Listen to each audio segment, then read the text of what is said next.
Di video sebelumnya kita sudah bahas cara mencari kekakuan ekuivalen dari pegas yang disusun secara seri.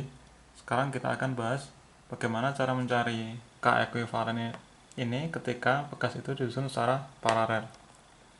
Definisinya sama dengan yang di seri, bahwa pegas yang disusun secara paralel itu bisa kita jadikan satu pegas atau K ekuivalennya itu jika ketika kita kasih gaya yang sama itu menghasilkan perpanjangan yang sama, perpanjangan X yang sama. Nah, X-nya itu yang mana? X-nya itu adalah yang gaya yang perpanjangan yang segaris dengan titik di mana dia dikasih gaya tersebut. Misalkan ini dikasih gaya sebesar F, ini misalkan karena K1 itu lebih rendah dibanding dengan K2, berarti perpanjangan dari K1, X1 itu akan lebih panjang dibanding dengan perpanjangan K2, yaitu X2. Nah, tapi X yang kita butuhkan untuk mencari K ekuivalen itu adalah yang X yang ini, yang pas yang dikenai gayanya, yaitu X-nya. Nah, maka nanti kita harus cari berapa X-nya ini. Nah, untuk mencari nilai X ini kita ini diperbesar ya, menjadi di sini, berarti ini adalah posisi gayanya F di garis ini, itu jaraknya adalah A, sini adalah B, kemudian ini X1 nya ini, X2 nya adalah ini. Nah, panjangnya X ini adalah X2 ditambah dengan delta ini. Nah, kita harus mencari delta. Seperti yang kita bahas tadi, kita bahwa tujuannya adalah untuk mencari panjangnya X ini. Kita butuh delta.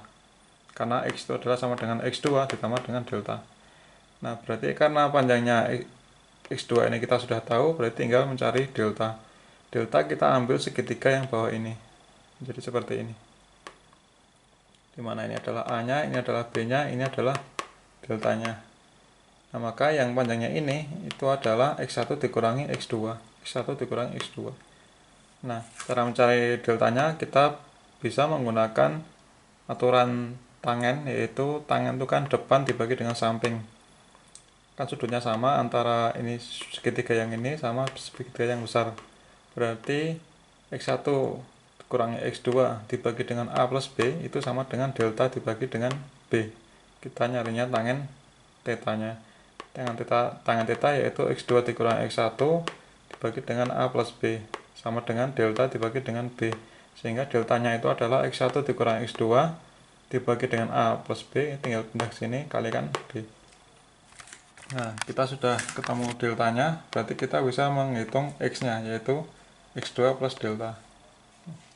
X itu sama dengan X2 plus delta, berarti X2 ditambah dengan, tinggal dipindah sini, yaitu B per AB kalikan X1 min X2. Dari sini kita pecah supaya gampang dijumlah. X2 ditambah dengan B per AB kalikan X1 dikurangi B per AB kalikan X2. Ini ada X2, ini ada X2, sehingga bisa kita samakan penyebutnya yang ini dengan ini. Ini kita tulis di depan dulu, B per AB kalikan X1 tambah ini kita jadikan kan 1, berarti A plus B plus per A plus B kalikan X2 dikurangi ini kan 1X2 sama dengan 1X2 dikurangi dengan B per AB B per A plus B kalikan X2.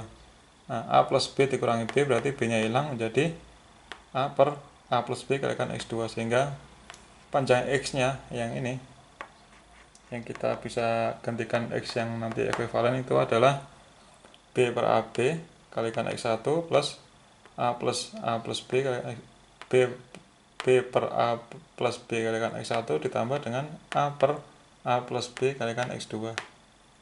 Nanti kita bisa gunakan untuk menyamakan dengan yang ini. Nah, sesuai dengan konsep dengan ekuivalensi bahwa X yang ketika disusun paralel itu akan sama dengan X ekuivalen ketika pegasnya itu adalah ekuivalennya, sehingga X paralel itu sama dengan X ekuivalen. X yang paralel ini adalah ini tadi, kita tulis lagi di sini. Kemudian X ekuivalen itu ya X ekuivalen kita rumuskan dengan F per, kan F sama dengan K ekuivalen kalikan X, berarti X nya adalah F per K ekuivalen. Nah, ini ada X1, X2, itu kita rumuskan berdasarkan pegas 1 dan pegas 2, sehingga X1-nya itu adalah sama dengan ini, tapi ini adalah K1, ini adalah X1. Kalau ini X2, ini K2, ini F2. F2 berarti yang di sini. Jadi ini adalah F itu terbagi menjadi di sini ketarik F1 bagi K1. Jadi K1 itu merasakan tarikan F1, sedangkan K2 itu sama dengan K2 itu merasakan tarikan F2 di sini. Nah, karena ini A dan B tidak sama, jaraknya A itu lebih kecil, berarti nanti F1 itu pasti lebih besar daripada F2. Ini adalah F totalnya. Nah, ini berarti kita masukkan X1 adalah F1 kalikan K1, tambah dengan X2 adalah F2 per K1, ini adalah X2 itu adalah F2 per K2, ini tetap sama, F per K ekuivalen. Nah, kita harus cari F1 F2 nya, yaitu F1 yang dirasakan oleh pegas 1 dan F2 yang dirasakan oleh pegas 2. Karena yang kita ketahui hanya F, berarti kita harus ganti F1 ini sebagai fungsi dari F supaya nanti bisa dicoret. Nah, caranya dengan statika. Ini ada ini F, kemudian ditumpuk oleh dua tumpuan, berarti ini adalah F1 F2. Ini ada F ditumpuk oleh dua gaya, yaitu F1 dan F2. Karena dia posisi sudah seimbang, jadi kita pakai statika atau hukum Newton pertama, yaitu jumlah momen di tiap titik itu sama pihak A, B maupun yang titik di kontaknya, di titik kontaknya dengan gaya ini. Nah, kita contohkan kita ambil dari titik A, karena kita untuk menghitung F2 nya kita mengambil momen di titik A. Momen di titik A sama dengan 0, berarti F kalikan A searah jarum jam itu dikurangi dengan F2 kalikan lengannya A plus B sama dengan 0, sehingga F2 nya adalah A per A plus B kalikan F. Nah, untuk mencari F1 kita ambil momen di titik B sama dengan 0, ketemunya adalah F1 sama dengan B per A plus B kalikan F. Nah, kita sudah ketemu F2, F1, kita tinggal substitusi ke sini, sehingga menjadi seperti ini, sama A per A plus B kalikan F1 per K1. Ini F1 nya berarti ini F1 nya ini berarti kalikan B per K, B per A plus B K1 kalikan F, ini juga sama, F2 tinggal disubstitusi sih menjadi ini kalikan F sama dengan F per K ekuivalen, sehingga F nya kita bisa coret. Nah, kita rapikan, berarti menjadi B kuadrat dibagi dengan K1A plus B kuadrat ditambah dengan A2A kuadrat per K2 kalikan A plus B kuadrat sama dengan 1 per K ekuivalen. Nah, berarti 1 per K ekuivalennya adalah 1 per K1, disusun ulang supaya lebih enak dilihat. K ekuivalennya menjadi 1 per K1 kalikan B kuadrat per A plus B kuadrat ditambah 1 per K2 kalikan A2 per A plus B kuadrat. Nah, ini kalau kita samakan penyebutnya, itu kita kalikan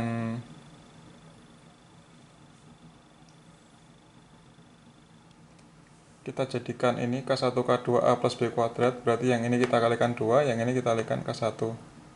Berarti ini supaya penyebutnya seperti ini kan, yang ini kita kalikan K2, berarti ini kalikan K2 juga, berarti K2 kalikan B kuadrat ini tambah dengan K1 kalikan A kuadrat. Ini K1 K2 kalikan A plus B kuadrat. Nah, kita lebih percantik bentuknya menjadi, atau ini, karena ini super ekuivalennya adalah ini, yang kita pengen ketahui adalah K ekuivalennya tinggal dibalik, berarti K ekuivalennya adalah ini dibagi dengan ini, yaitu K1 K2 kali A plus B kuadrat dibagi dengan K1A2 kuadrat ditambah dengan K2B kuadrat. Nah, ini adalah hasil akhirnya untuk mencari K ekuivalen ini. Nah, apa yang terjadi jika A dan B itu sama? Maksudnya adalah gayanya itu ditaruh di tengah. Dan apa yang terjadi dengan jika K1 dan K2 itu sama? Sehingga kalau ini, jika K1 kekuatan dari pegas 1 dan K-kawan dari UX2 itu sama. Apa yang terjadi kita bahas di sini. Ini kasus khusus jika A sama dengan B. Jika A sama dengan B itu berarti gayanya itu di pas tengah-tengahnya, senternya dari jarak ini, berarti ini kita tinggal rumus yang tadi. Ini berarti karena A sama dengan B, berarti ini B-nya kita ganti A. Kita B-nya ganti A, ini ganti A, berarti menjadi seperti ini. K1 K2 A plus A kuadrat per K1 A kuadrat plus K2 A kuadrat. Sehingga K1 K2 ini kan 2A kuadrat dibagi dengan A kuadrat. Ini kita keluarkan A kuadratnya K1 plus K2. Ini K1 K2 4A kuadrat dibagi dengan A kuadrat kurung K1 plus K2. Ini A kuadratnya hilang, berarti menjadi K ekuivalennya adalah 4 K1 K2 dibagi dengan K1 plus K2. Ini adalah ketika A itu sama dengan B. Nah, bagaimana jika A itu sama dengan B dan K1 itu sama dengan K2? Jadi dia posisi gayanya pasti di tengah-tengah, kemudian pegasnya ini sama, K1 dan K2 itu sama, atau memiliki kekakuan yang sama. Maka apa yang terjadi? Kita tinggal ini ganti, K1 itu sama dengan K2. Anggap aja ini K1 sama dengan K2 sama dengan K, berarti menjadi 4K kuadrat dibagi dengan 2K. Berarti K ekuivalennya jika gayanya pas di tengah dan kekakuannya sama itu adalah menjadi 2K. K ekuivalennya menjadi 2K. Ini contoh. Jadi ketika K1 itu sama, itu ini K-nya beda tetapi F-nya ada di tengah-tengah.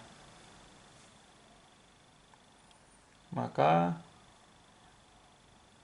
K ekuivalennya kita bisa hitung pakai ini ya, karena dia di pas di tengah, berarti A sama dengan B, sedangkan K-nya itu beda, berarti kita pakai yang ini. K ekuivalennya adalah ini 4 K1 K2 per K1 plus K2. 4 K1 nya adalah 2, K2 nya adalah 3 dibagi dengan K1 plus K2, berarti 4 kali 2 kalikan 3 dibagi dengan 2 plus 3, 24 dibagi dengan 5 yaitu 4,8 Nm. Nah, ini kita bulatkan sama dengan mendekati 5 kan, berarti K ekuivalen untuk yang paralel, yang lokasinya di pas di tengah, lokasi gayanya, berarti itu sama dengan K1 tambah K2. Nah, ini kan sama seperti prinsip kalau di resistor yang bidang elektronik. Kalau penjumlahan resistor itu kan berarti dia posisinya adalah yang seri. Kalau yang untuk pegas, dia kalau kondisi paralel, K-nya itu adalah tinggal dijumlah aja. Karena kalau kita pakai rumus yang ini, itu hasilnya ya mendekati 2 kalinya, yaitu 4,8, sedangkan kalau kita langsung jumlah itu adalah 5. Nah, jika tidak ada info A dan B, maksudnya ketika tidak ada bahwa ini di tengah atau tidak, terus ada gambarnya ini tidak ada A dan tidak ada B, berarti kita langsung bisa gunakan yang K1 plus K2 ini, yaitu 2 plus 3, 5, tinggal dijumlah nilai K-nya. Nah, artinya apa? Kalau K1 dan K2 itu sama persis, kemudian ditarik F di pas tengahnya adalah seperti ini, sehingga ketika tarik F itu berarti jarak perpanjangan K1 itu adalah sama dengan perpanjangan dari K2, karena tidak mungkin dia gini atau gini karena sudah ditahan oleh ini ya, batangnya di sini. Tidak mungkin dia miring karena sudah ditahan oleh dindingnya ini. Ini adalah perumpamaannya. Jadi ketika ini gayanya gambarnya seperti ini, ya tinggal K ekuivalennya adalah K1 plus K2. Nah, ini adalah contohnya, contoh sederhana dari apa yang kita bahas, baik yang seri maupun yang paralel. Ini ada bekas seperti ini yang bekas yang atas disusun secara paralel dan di bawah seri. Nah, ini kita bisa langsung bahwa ketika paralel dan di tengah-tengahnya, berarti kita langsung bisa jumlahkan kekakuannya yaitu 2K. Yang bawah tetap K, berarti kalau di seri itu adalah K ekuivalennya adalah K1 kalikan K2 dibagi dengan K1 plus K2. Berarti ini 2K. K1 kalikan K2 adalah 2K kuadrat dibagi dengan K1 plus K2 yaitu 3K. Jadi 2 per 3K karena disusun seri. Nah, kalau ini kita pasang M di bawahnya, berarti frekuensi naturalnya ya tinggal akar K per M. K-nya adalah 2/3 K dibagi dengan M. Itu 2/3 kalikan K per M. Nah, ini ketemu. Nah, inilah gunanya untuk kita mengetahui cara mencari K ekuivalennya, sehingga kita bisa memperkirakan berapa natural frekuensinya. Oke, sekian dulu tentang yang paralel. Di video selanjutnya kita akan bahas contoh soal bagaimana menyelesaikan rangkaian dari pegas yang seri dan paralel. Oke, terima kasih. Sampai ketemu di video selanjutnya.